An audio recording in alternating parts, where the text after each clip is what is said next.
Oh no, we're going out to win. We're all going out to win. Obviously, it's just massive, I suppose, for younger girls as well. With dedication and sacrifice. I guess it seems unusual to pick teenagers doing stuff in the athletics field as one of the biggest moments of the year, because it's generally will look at seniors. But I think the excitement around the number of medals we were getting at an athletics championship, that they were all the girls performing, and that there were so many just dynamic and interesting performances.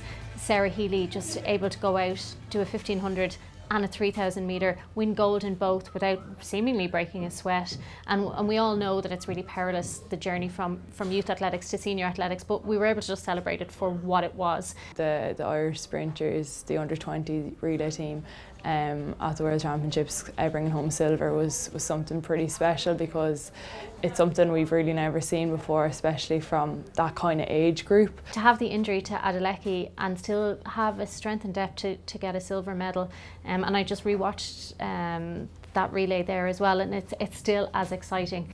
I think it was just, as I said, just the confidence in which they ran. I think when they got through to the final, they all spoke, afterwards about just enjoying it, and it was, it literally came across as, much like the hockey, literally came across as 5 girls as it was, just really good friends, teammates, just having grown up in athletics together, just, going out and taking on the world, which is exactly what they did.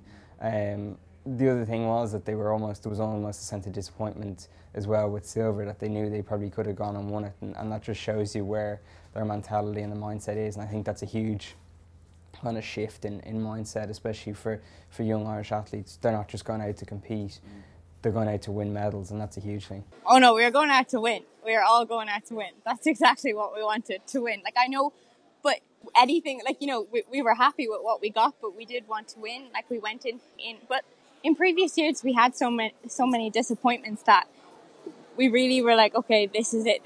Especially for Gina, Kira, and I, it was our last year as juniors, so it was our last shot really at making the team work together.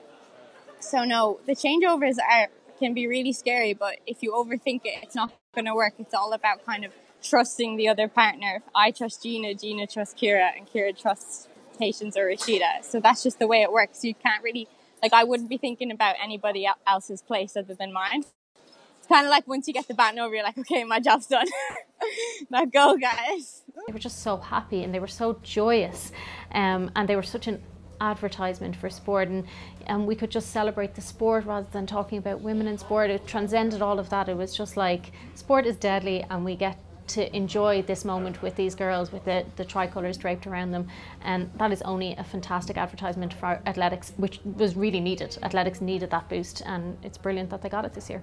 Looking forward, definitely it indicates if they can keep together, they keep that group together, stay in that team, keep Karen Kirk obviously as their coach. She's doing really well with them. She's been working with them for the last few years and trying different combinations out with them. I think they could do really well if they stay together, and again also with Phil Healy, if she maintains her form. It's a difficult, sprinting is hard, it's a very, very difficult one to excel in, but they're doing really well, and if they can maintain that, I think they could do well. They could make a breakthrough in the Olympics. I remember passing it over, and I don't think I watched the rest of the race until the baton got from Kira to Patience, and then I was just screaming from the other side of the track. And then I waited because I was like, okay, we got a medal position. But then I think all 4 of us waited to turn around and we looked at the screen. None of us were going to start celebrating until it was like, okay, changeovers were right. We didn't get disqualified. Everything was perfect. And then after we went crazy, I sprinted all the way over to the other side of the track. We probably thought the year couldn't get any better in an Irish sporting context, but seeing Kelly go over there, and she spoke about it afterwards. 13 years of blood, sweat and tears went into that medal, and the one thing that stood out for me as well is because having spoken to her before, and just the dedication and sacrifice, particularly in an individual sport like boxing, where the funding, if it is there, is very, very little. She, I think, winning that gold medal is just a huge breakthrough for her in her own career. Split decision victory in the final. and she's wanted to quit at times. I know Gab Casey of the 42 actually did an interview with her coach and talked about how she had considered quitting at times, so it's brilliant that she's persevered through that. Obviously it's just massive, I suppose, for younger girls as well, because, you know, a lot of younger girls, myself growing up, I would have played football, and, you know, a lot of girls play football, soccer, camogie, kind of the usual few in Ireland especially, and boxing wouldn't often come into their minds, but for them to see this and how she's gone and done it, and even obviously the hardship she's gone through as well, like it's been no easy ride.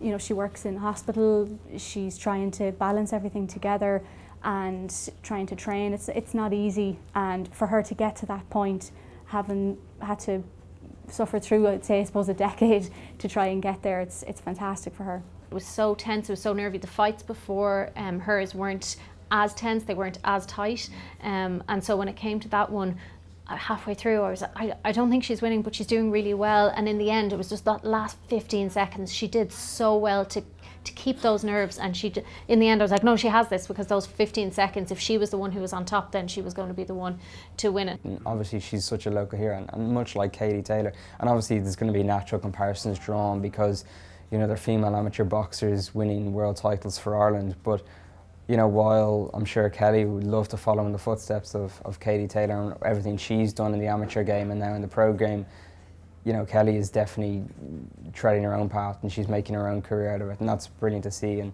you know, she is such a hero down in the North Inner City. Like, those scenes in Sean McDermott Street are just incredible to see. It just shows the power of sport, and, you know, to have someone like her as a local role model winning world gold is huge for the community. I think the main significance is for Kelly herself, and that she will now go into the next year and the next 2 years ahead of Tokyo with that world champion belief, and obviously that's really important for boxing. I think boxing has had a tough time since Rio in Ireland. That has been mostly confined to the men's side, so I think it's really good for the sport that they have this kind of shining light, and maybe it's good for the women's sport in general that those shining lights are on the women's side rather than the men's side. So I think for boxing it's a positive story that they really need, much like the athletics. It has to be the hockey, really, and you know, obviously we're talking about women in sport here, but it's arguably the top Irish sporting moment of the year, and that's probably saying something in a year that we, you know, had so many highlights between the Grand Slam and Leinster's double win and Thomas Barr, as I mentioned, and so many others. But yeah, just hockey was an incredible success. I think it was the unexpected nature of it was kind of caught everyone by imagination, and just, yeah, as you say, being over in London, lucky enough to be there for the semi-final and final, was an incredible experience. Like, I don't think I've ever experienced anything like that.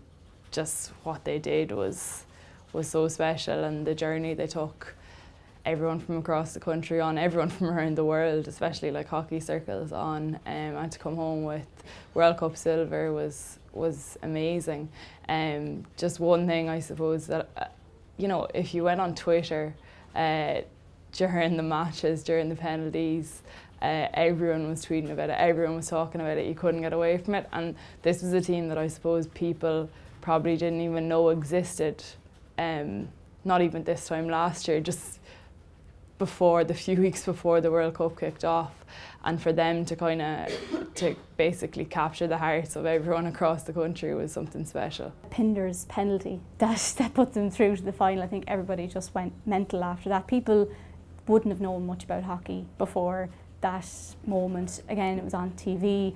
RTE, in fairness to them, capitalised and pounced pretty quickly to get in and realised there was this surge of support for them. We're putting the matches on TV. That's brilliant for the players who wouldn't have been expecting this. They probably didn't realise how big an impact their progress through the tournament was having back home, and for people to see that and people to be talking about them was fantastic. Again, the fact that it was a shootout and the tension, and you've 8 seconds to get from the starting point to putting it in the net, it all just draws people in, I think.